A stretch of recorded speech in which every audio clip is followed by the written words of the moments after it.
الحمد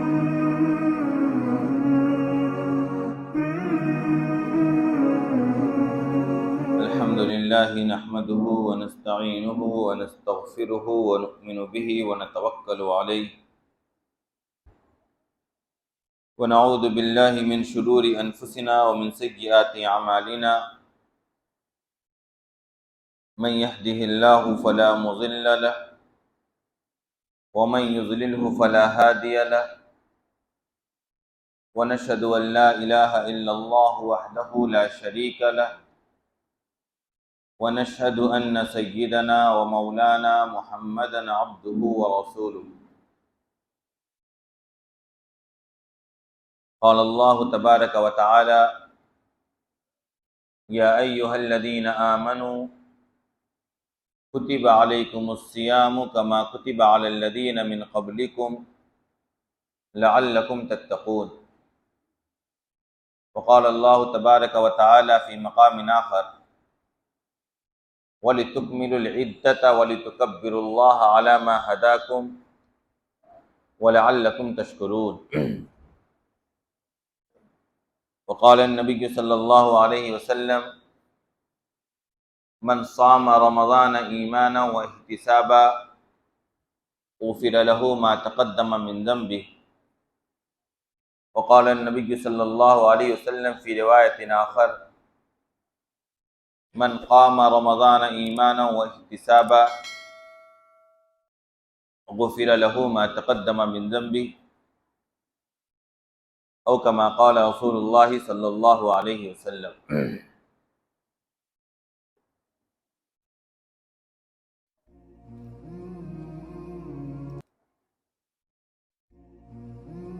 محترم مصلیان کرام،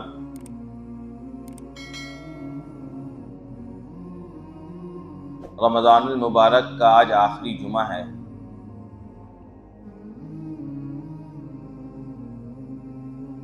جس کو ہم اور آپ جمعۃ الوداع کے نام سے بھی جانتے ہیں۔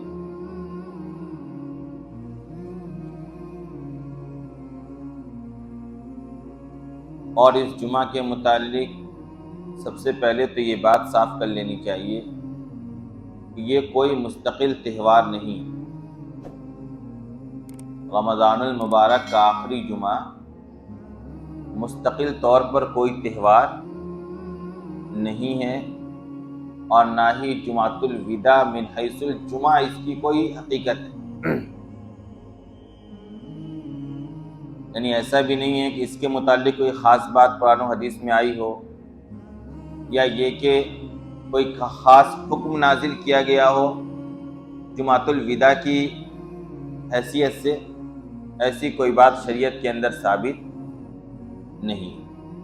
یعنی یہ بات بالکل ذہن میں ہونی چاہیے کہ آج کا دن کوئی خاص اپنے اندر بات رکھتی ہو، جیسے عید کا دن یا بقرعید کا دن اپنے اندر ایک خاص بات رکھتی ہے، ویسی کوئی بات رمضان المبارک کے آخری جمعہ کے اندر ہو، ایسی کوئی بات شریعت کے اندر ہمیں اور آپ کو ملتی نہیں۔ یہ انتہائی بنیادی بات ہے کہ ہم لوگوں نے بھی بچپن میں دیکھا کہ الوداع جمعہ کے عنوان سے ایک ماحول ہوتا ہے، اور عورتیں گھر میں کچھ نماز بھی پڑھتی ہیں آج کے دن کے متعلق۔ یہ سب علم سے دوری کی بنیاد پر ہمارے اور آپ کے معاشرے کے اندر چل پڑا ہے، ورنہ حقیقت یہ ہے کہ جمعۃ الوداع من حیث جمعۃ الوداع کوئی پرب اور تہوار اور کوئی خوشی کا دن نہیں۔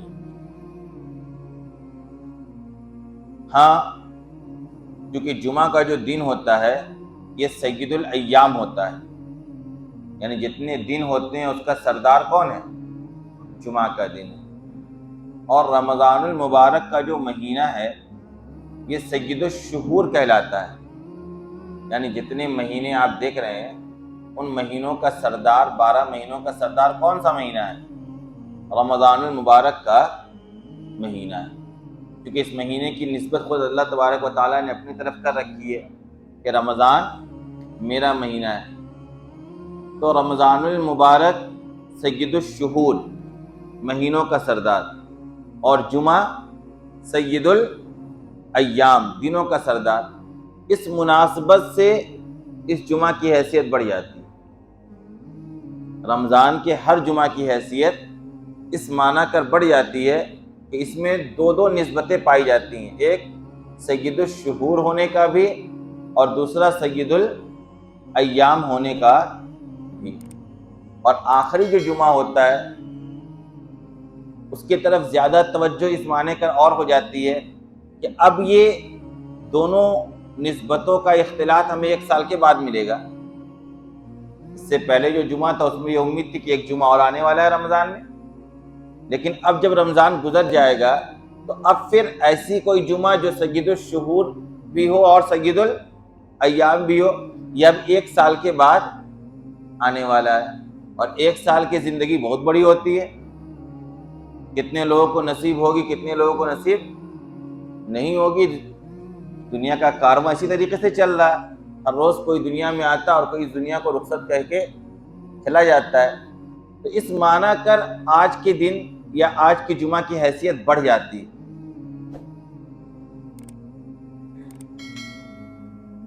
اب دوسری بات یہ ہے کہ آج کا جو دن ہے یہ رمضان المبارک کا بالکل آخری ایام چل رہے ہیں۔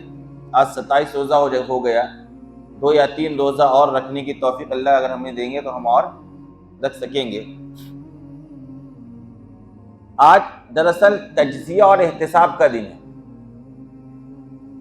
آج کا جو دن ہے یہ تجزیہ اور احتساب کا دن ہے کہ آیا یہ جو مہینہ اللہ تبارک و تعالیٰ نے ہمیں اور آپ کو دیا تھا اور جس مقصد سے دیا تھا اس مقصد کے تحت ہم نے اس مہینے کو گزارا یا نہیں گزارا۔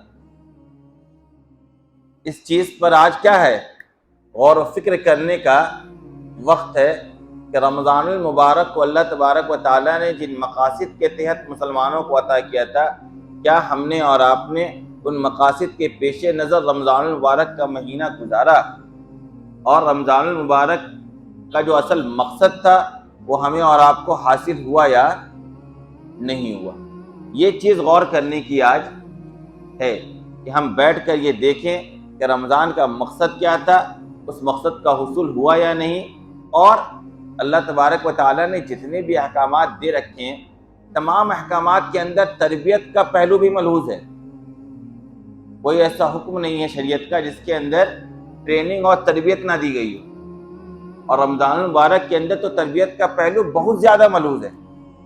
یعنی اس ایک مہینے کے اندر وہ کام ہم سے کروائے گئے ہیں جس کے ذریعے سے ہماری طبیعت اور ہماری مزاج کو شریعت کے مطابق کرنے میں آسانی ہو۔ شریعت جس مزاج کے ساتھ ایک مسلمان کی زندگی کو چاہتا ہے، ایک مسلمان اپنی زندگی کو کس طریقے سے گزارے، اس طریقے سے گزروانا سکھلا رہا ہے اس مہینے کے اندر۔ سب سے پہلے ہم جب جا کر قرآن کریم کو دیکھتے ہیں تو قرآن کریم نے کیا کہا کہ ہم نے روزے کو اس لیے فرض کیا تمہارے اوپر تاکہ تمہارے اندر تقوی اور پرہیزگاری پیدا ہو جائے۔ کیا پیدا ہو جائے؟ تقوی اور پرہیزگاری۔ اب تقوی اور پرہیزگاری کیا ہے؟ اللہ کے ڈر سے اللہ کی نافرمانی کو چھوڑ دینا، اللہ کا خوف، اللہ کی خشیت اور اللہ کے ڈر سے کیا کرنا؟ گناہوں سے اپنے آپ کو بچا لینا، اس کا نام ہے تقوی اور پرہیزگاری۔ اور اللہ کے ڈر کو ہی سامنے رکھ کر اللہ کے احکامات کی اطاعت کرنا، یعنی شریعت کو اپنی زندگی کے اندر اتار لینے کا نام ہی کیا ہے؟ تقوی ہے۔ اور یہی مقصد ہے، یعنی رمضان المبارک کے روزے کو فرض قرار دے کر اس مہینے کو عطا کر کے جن عبادات کو ہمیں اور آپ سے کروایا گیا اس کے ذریعے دراصل ہمیں اور آپ کو متقی اور پرہیزگار بننے کی ٹریننگ دی گئی۔ آپ قرآن کریم کی ایک آیت اٹھائیں گے، بالکل پہلا پارہ آپ سورہ فاتحہ کے بعد سورہ بقرہ شروع کرتے ہیں تو وہاں پر جو آپ کو آیت ملتی ہے ذالک الکتاب لا ریب فیہ ھدی للمتقین، متقی کا لفظ آیا۔ آگے متقی کون ہے ان کی صفات قرآن نے بیان کی، الذین یؤمنون بالغیب ویقیمون الصلاۃ ومما رزقناہم ینفقون۔ کہ متقی وہ ہے جو ایک تو اندیکھی چیزوں پر ایمان رکھتا ہے، غیب اور پوشیدہ چیزوں پر یقین رکھتا ہے۔ دوسرا کام اس کا یہ ہے کہ وہ نمازوں کا اہتمام کرتا ہے، اور تیسرا کام اس کا یہ ہے کہ ہم نے جو کچھ اس کو دیا ہے، چاہے وہ زیادہ ہو یا کم، اس میں سے وہ دوسروں پر خرچ کرتا ہے، اللہ کے راستے میں خرچ کرتا ہے۔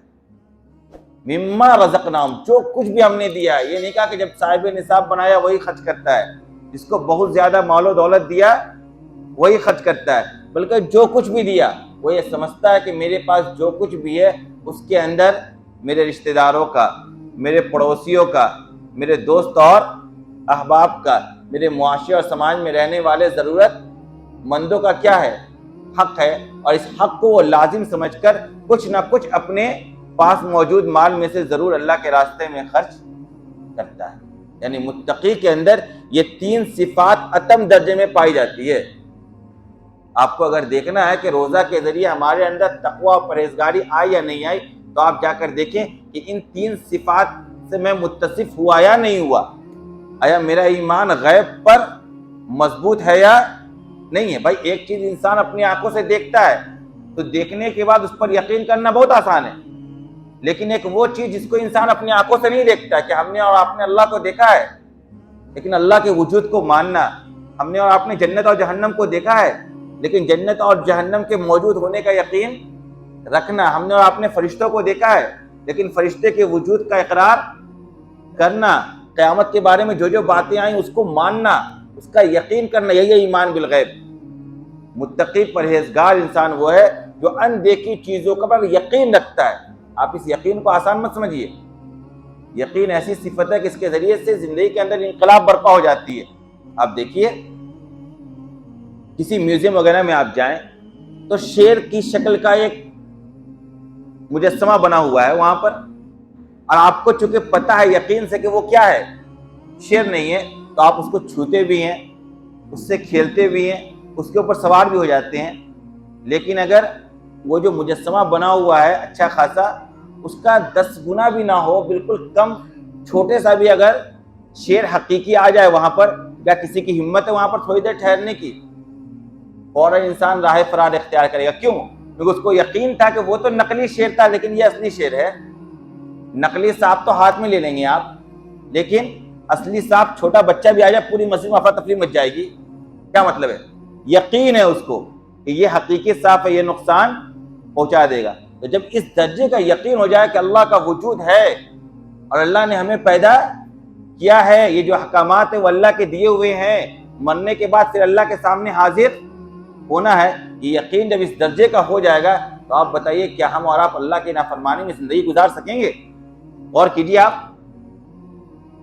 حقیقی سانپ سامنے آ جائے کوئی بچے گا اس مسجد میں اس وقت؟ اگر اس درجے کا حقیقی یقین پیدا ہو جائے، یہ متقی کو پیدا ہوتا ہے۔ متقی کی صفت یہ ہے کہ حقیقی درجے کا یقین ہے کہ اللہ ہے، اور جب اللہ کے وجود کا یقین ہو جائے گا تو اللہ سے محبت پیدا ہوگی، اور جب اللہ سے محبت پیدا ہوگی تو اللہ کا خوف آئے گا دل کے اندر، اور جب اللہ کا خوف آئے گا تو گناہوں سے انسان آٹومیٹیکلی بچے گا۔ میں نے کیا کہا؟ متقی کا معنی کیا تقویٰ کا، اللہ کے ڈر سے اللہ کی نافرمانی کو چھوڑ دینا۔ سماج کے ڈر سے، معاشرے کے ڈر سے، لوگوں کے ڈر سے آپ کوئی کام چھوڑ رہے ہیں تو یہ تقویٰ نہیں ہے، یہ تو لوگوں کا ڈر ہے ہمارے اور آپ کے سینے اور دل کے اندر، اس کی بنیاد پر ہم یہ کام کر رہے ہیں۔ حالانکہ متقی انسان وہ ہوتا ہے جو اس درجے کا یقین رکھتا ہے، جیسے عینی چیزوں کا یقین ہو، اس چیز کو انسان دیکھتا ہے، اس کے وجود کا، اس کی حقیقت کا جیسا یقین ہو، ویسا یقین ان چیزوں کا ہو جس کو انسان نے نہیں دیکھا ہے۔ یہ ہے یقین۔ کیا ہے یہ؟ ایمان بالغیب۔ اور دوسرا کیا بتلایا؟ اقامت الصلاۃ۔ متقی کی صفت یہ ہے کہ وہ نمازوں کا اہتمام کرتا ہے، صرف نماز پڑھتا ہی نہیں ہے، نماز باجماعت ادا کرنے کی کوشش کرتا ہے خشوع اور خضوع کے ساتھ۔ نماز ایک وقت کے چھوٹ جانے پر بے چین اور پریشان ہو جاتا ہے، یہ صفت ہے اقامت صلاح کی۔ جو انسان نمازی ہے، ایک وقت کا نماز اس کا ادھر ادھر ہو، آپ اس کی حالت دیکھیں کیسے کریں گے۔ وہ سفر میں انسان ہے، آج کل مشکل ہو گیا نماز پڑھنا، اگر موقع نہیں ملے گا وہ بے چین رہتا ہے پورے نماز کے وقت میں۔ حدیث میں آتا ہے نا کہ ایک شخص کو جب قبر کے اندر سوال جواب کرنے والے فرشتے آئیں گے اور اٹھائیں گے تو اٹھتے بولے گا بھائی عصر کا وقت نکلنا، مجھے وضو کرنے تو پہلے نماز پڑھنی ہے مجھے۔ یعنی زندگی کے اندر نماز کا ایسا اہتمام تھا کہ جیسے اس کو دوبارہ زندگی دی گئی قبر کے اندر، فوراً اس کو سب سے پہلے کس چیز کا احساس ہوا؟ جیسے انسان رات میں سوتا ہے اور وہ 5 وقتہ نماز کا پابند ہے، فجر اس کی نہیں چھوٹتی ہے، کبھی اگر فجر کے وقت اس کی نیند لگ گئی، آنکھ لگ گئی اور وہ اٹھتا ہے تو کتنا بے چین ہوتا ہے، ارے وقت ہو گیا، طلوع تو نہیں ہو گیا، نماز کا وقت ختم تو نہیں ہو گیا، فوراً بے چین ہو کر وضو خانے کی طرف بھاگتا ہے۔ یہ بے چینی ہے اقامت صلاح کی، یہ کیفیت اس کی قبر کے اندر بھی رہے گی۔ یہ ہے اقامت صلاح۔ متقی اور پرہیزگار آدمی اس درجے کا نمازی ہوتا ہے کہ ہم اور آپ اس درجے کے نمازی ہیں، یا اس درجے کے نمازی بننے کی طرف ٹریننگ ہوئی ہماری اور آپ کے رمضان مبارک کے مہینے میں۔ یہ ہے روزے کا مقصد، تقویٰ اور پرہیزگاری، اور تقویٰ اور پرہیزگاری حاصل ہوگی ان صفات کے ساتھ متصف ہونے سے۔ اگر اقامت صلاح کا یہ اہتمام نہیں ہے، عید کا چاند دکھ کے اگر آپ مسجد خالی کر دیں گے، پورے سال اگر آپ کو مسجد سے کوئی تعلق نہیں ہوگا، اور اگر نماز پڑھ بھی رہے ہیں تو فجر تو بھول ہی جائیے، اگر یہ صفت ہے اس کا مطلب ہے کہ نہ ہم متقی اور پرہیزگار ہیں، اور نہ ہی روزے کا جو اصل مقصد تھا وہ ہمیں 1 مہینہ روزہ رکھنے کے بعد حاصل ہوا۔ دیکھیے، نماز عبادت کو ہلکا مت لیجیے۔ افسوس یہ ہے کہ جتنی زیادہ تاکید کی گئی ہے قرآن کریم کے اندر، احادیث کے اندر نماز کو لے کر، اتنی ہی زیادہ لاپرواہی ہے مسلمانوں کے اندر۔ آپ معمولی عبادت سمجھتے ہیں نماز کو۔ نماز ایک ایسی عبادت ہے جس کے اندر سب سے زیادہ بندگی کا اظہار ہوتا ہے۔ انسان سر جھکائے کھڑا ہے، عاجزی کے ساتھ ہاتھ باندھا ہوا ہے، آنکھیں جھکی ہوئی ہیں، رکوع میں جاتا ہے انسان تو اور زیادہ پیٹھ اس کا ٹیڑھا ہو گیا ہے، اللہ کے سامنے جھکا ہوا ہے۔ سجدے میں جاتا ہے انسان کا وقار کیا ہے؟ سر ہے، پیشانی ہے، ناک ہے۔ انسان کا عزت اور وقار، انسان اپنا چہرہ، سر، پیشانی کو خوبصورت بنا کر رکھتا ہے، وہ اللہ کے سامنے مٹی میں خاک آلود کر دیتا ہے۔ وقار کی چیز کو اللہ کے سامنے لا کر مٹی پہ انسان ڈال دیتا ہے، یہ معمولی بات نہیں ہے۔ یعنی نماز کے اندر عبدیت کا اعلیٰ درجے کا اظہار ہے کہ اللہ میں تیرا بندہ ہوں اور تیرے لیے میں مٹی کے اندر مل سکتا ہوں، اپنی تمام عزت کو مٹی کے اندر ملا سکتا ہوں، تیرے سامنے ہر طرح سے جھکنے کو میں تیار ہوں، تیرے حکم کے سامنے میں سلنڈر کرنے کو تیار ہوں۔ یہ ہے نماز۔ نماز کوئی معمولی عبادت نہیں ہے۔ آخر قرآن کریم بار بار قرآن کریم کہتا ہے کہ نماز قائم کرو، نماز قائم کرو، نماز قائم کرو، اور ہم آپ سمجھتے ہیں کہ بس رمضان المبارک کا مہینہ رمضان کی نماز کے لیے، یا جمعہ کا دن رمضان کے لیے، باقی اس کے بعد 5 وقتہ نماز کی کوئی فکر ہی نہیں ہے۔ اگر واقعتاً ایسی زندگی ہے تو پھر روزے کا مقصد حاصل نہیں ہوا۔ میں نے کیا کہا آپ کو شروع میں؟ آج کا دن اسی احتساب کا دن ہے کہ 26، 27، 28 روزے ہم لوگوں نے رکھ لیے، آیا اس کا فائدہ حاصل ہو رہا کہ نہیں ہو رہا؟ روزہ میں صرف بھوکا رکھوانا مقصد نہیں ہے، بھوکا رکھ کر بہت ساری تعلیم دینی مقصد ہے۔ ان تعلیم کو، ان اسباق کو ہم نے اور آپ نے جانا اور سیکھا کہ نہیں سیکھا، یہ اصل سوال ہے۔ تیسری صفت کیا بیان کی؟ متقیوں کی تیسری صفت یہ ہے وَمِمَّا رَزَقْنَاهُمْ يُنْفِقُونَ، کہ جب اللہ کی محبت ہوگی تو پھر مال کی محبت نہیں ہوگی، اولاد کی محبت نہیں ہوگی۔ جب اللہ کا دیا ہوا مال ہوگا تو جو بھی ہوگا، آتا ہے نا الذین ينفقون فی السراء والضراء، یعنی اچھے حالات پہ تو خرچ کرتے ہی ہیں وہ نیک لوگ، برے حالات میں بھی خرچ کرتے ہیں۔ جب تنگی کے حالات ہوتے ہیں، بے روزگاری کے حالات ہوتے ہیں، قحط کے حالات ہوتے ہیں، کہیں سے کوئی روزگار کا ذریعہ نہیں ہوتا، ان حالات میں بھی جو بھی مال ہے وہ یہ سمجھتے ہیں کہ اس میں سے کچھ نہ کچھ حصہ دوسروں کا ہے۔ حدیث کے اندر ہے ان فی المال حق سوی الزکات، کہ مال کے اندر زکوٰۃ کے علاوہ بھی حق ہے۔ قرآن نے کہا فآت ذی القربى حقہ والمسکین وابن السبیل، رشتہ داروں کو اس کا حق دو، مسکینوں کو اس کا حق دو، مسافروں کو اس کا حق دو۔ یہ کون سا حق ہے؟ یہ زکوٰۃ نہیں ہے۔ ہمارا آپ زکوٰۃ تو فرض ہے، وہ نکالنا ہی نکالنا ہے، کمپلسری ہے۔ اس کے علاوہ آپ کے اوپر، آپ کے مال کے اندر، آپ کے پڑوسیوں کا، آپ کے دوست و احباب کا، آپ کے رشتہ داروں کا، آپ کے والدین کا، آپ کے بچوں کا، آپ کے سماجی اور اجتماعی کاموں کا حق ہے۔ متقی اور پرہیزگار انسان وہ ہے کہ ان راستوں پر مال کو خرچ کرتا ہے، خواہ وہ مالدار ہو یا نہ ہو، جو بھی حیثیت ہے۔ 1 روپے بھی خرچ کرنے کی حیثیت ہے، اگر اس 1 روپے کو بھی اخلاص کے ساتھ خرچ کیا جائے تو دکھاوا اور ریاکاری کا لاکھوں اس کے سامنے کوئی حیثیت نہیں۔ لہذا رمضان المبارک نے ہمیں اور آپ کو یہ ایک تو ہمیں اور آپ کو بنیادی طور پر بتلایا کہ دیکھو نماز پڑھو، ہم اور آپ ایکسٹرا نماز پڑھ رہے ہیں رمضان کے اندر تراویح کی شکل میں، عام دنوں میں بھی ہمیں اور آپ کو نماز نہیں چھوڑنی ہے. یہ عہد کیجیے اللہ سے توفیق مانگیے. آپ کوئی مشکل نہیں ہے نماز پڑھنا. اگر مشکل ہوتا اتنا نماز کا اہتمام ہی نہیں ہوتا. جو لوگ پڑھتے ہیں کیا ان کی زندگی نہیں گزر رہی ہے؟ ان کا کاروبار نہیں چل رہا، وہ نہیں کھا رہے، ان کے دسترخوان پر روٹی نہیں ہے، ان کے بچے نہیں پڑھ رہے ہیں، ان کے گھر کے لوگوں کی تربیت نہیں ہو رہی ہے. جو لوگ مسجد میں حاضر ہوتے ہیں کیا ان کا پورا گھر ویران ہو گیا ہے؟ یقین کی کمی. آپ سمجھتے ہیں دکانداری میری نقصان ہو جائے گا، جاب میں نقصان ہو جائے گا، آفس میں نقصان ہو جائے گا، فلاں جگہ نقصان ہو جائے گا. اصل نقصان تو آپ کا دین کا ہو رہا ہے، اس پر غور کیجئے. دنیاوی نقصان اخروی نقصان کے مقابلے میں کوئی بھی حیثیت نہیں رکھتی ہے. اصل نقصان اصل کامیابی وہ ہے جو آخرت میں کامیاب ہوا. اصل نقصان اٹھانے والا وہ انسان ہے جو آخرت میں نقصان اٹھائے گا. دنیا کی کامیابی اور نقصان کوئی حیثیت اللہ کی نگاہ میں نہیں رکھتی ہے. لہذا ایک تو آپ کو نماز کا اہتمام کرنا ہے اگر روزے سے کچھ فائدہ حاصل کیا آپ نے، اور دوسرا مال کو خرچ کرنا ہے. دیکھیے میں اس سلسلے میں بہت ذہن صاف کر دوں. آپ یہ مت سمجھے بس رمضان مبارک میں ہی لوگوں کو ضرورت ہے یا لوگوں کو ضرورت نہیں. دیکھیں ہم اور آپ شہر میں رہتے ہیں نا، تو ہمیں لگتا ہے کہ ہر آدمی کما رہا ہے، ہر آدمی مکان بنا رہا ہے، ہر آدمی ترقی کر رہا ہے، ہر آدمی کا بچہ پڑھ رہا ہے. حالانکہ ایسی بات نہیں ہے.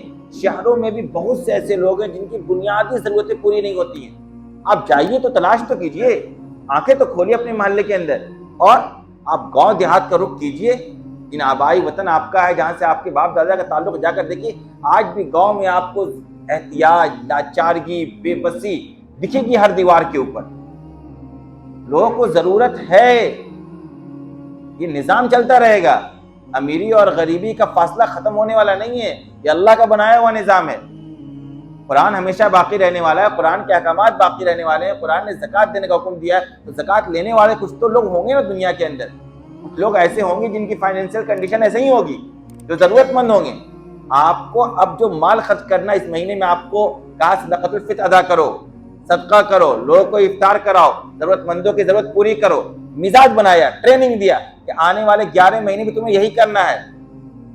یہ نہیں کہ عید کا چاند دکھا پھر بھول جاؤ پورے کا پورا سال کسی کو 1 روپے دینے کو لے کر. نہیں، آپ اپنے آس پڑوس میں ہمیشہ توجہ دیجیے. بہت سے لوگ ہیں ضرورت مند. آپ جائیے تو ٹہلیے تو معلومات تو کیجیے. آپ اپنی زندگی سے باہر تو نکلیے. ایک سماجی انسان بننے کی کوشش تو کیجیے. آپ باہر تو آئیے. کبھی اپنے دروازے سے باہر نکل کر پڑوسی کے ساتھ 2-4 منٹ بیٹھیے تو اس کے حال احوال کو معلوم کرنے کی کوشش تو کیجیے. آپ کو پتہ چلے گا کیسے کیسے حالات میں لوگ مبتلا ہیں. لہذا اگر روزے سے واقعتاً فائدہ ہوا ہے تو نمازوں کا اہتمام اور مال کا خرچ کرنا یہ پورے سال کم نہیں ہونا چاہیے انشاءاللہ. یہ جذبہ لے کر آگے بڑھیے. آپ کو ایک ایسی امت بنا کر بھیجا گیا ہے جس کا کام ہی ہے لوگوں کو فائدہ پہنچانا. خیر الناس من ينفع الناس. لوگوں میں سب سے بہتر وہ ہے جو لوگوں کو فائدہ پہنچائے. جس انسان سے دوسرے کو فائدہ پہنچتا ہے وہ سب سے بہترین انسان ہے اللہ کی نگاہ میں. اس حدیث کو سامنے رکھ کر انسانیت کو نفع پہنچانے والا کام کریے. انسانیت کے لیے نقصان دہ مت بنیے. اگر واقعتاً متقی اور پرہیزگار بننا ہے، روزہ سے فائدہ حاصل کرنا ہے، جو ٹریننگ دی گئی ہے اس سے لطف اٹھانا ہے، تو پھر ان اعمال کو اپنی زندگی کا لازمی حصہ بنا لیجیے. آپ 1,00,000 روپے کماتے ہیں، 1,000 روپے آپ بنائیے کہ میں نکالوں گا ہر مہینہ. اگر میری سیلری 1,00,000 روپے، 1,000 روپے میں صدقہ کروں گا، اور 50,000 روپے کماتا تو 500 روپے نکالوں گا ہر مہینہ. یہ آپ کوشش کیجیے. یہ انتظار ہے مطلب یہ کوئی آ کر مانگے گا. بہت سے ایسے باغیرت لوگ ہیں وہ کبھی نہیں منہ کھولتے دنیا کے اندر. بھوکے مر جائیں گے، ان کے بچے پیاسے مر جائیں گے، لیکن وہ کسی کے سامنے ہاتھ نہیں پھیلاتے. قرآن نے تذکرہ کیا ایسے لوگوں کا، لا يسألون الناس الحافا.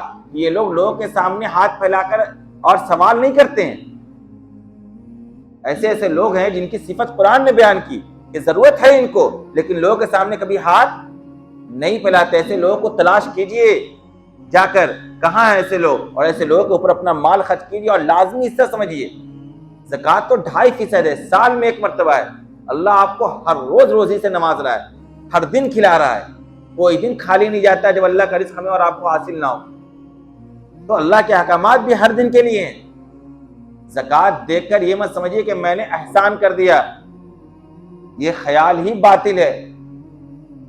قرآن کریم کے اندر جیسے آپ کو نماز کا بار بار تاکید ملے گا نا، ویسے انفاق فی سبیل اللہ کا ملے گا۔